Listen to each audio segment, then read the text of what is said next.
Welcome back to Essence Barbecue Lab. Now here's a little indulgent snack. Okay, creamy, fresh Kewpie mayonnaise with crispy togarashi potatoes done on the barbecue. Yes, please.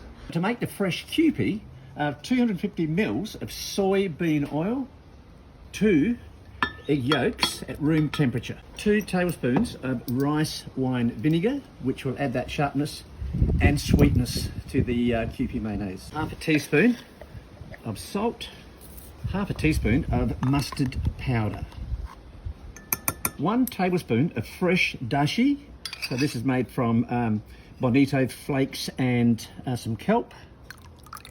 The stick blender, straight in.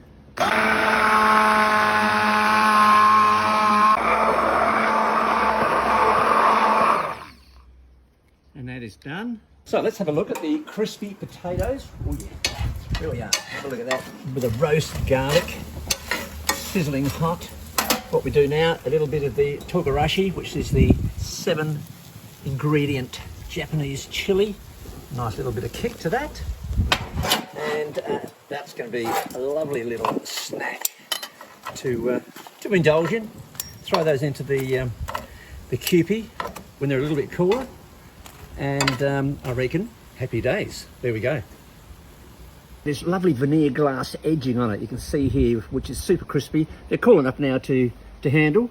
So there's my fresh Kewpie, which is just creamy and lush. And I don't know about you, but I'm going in. You would hate this. I might finish these off. Cheers.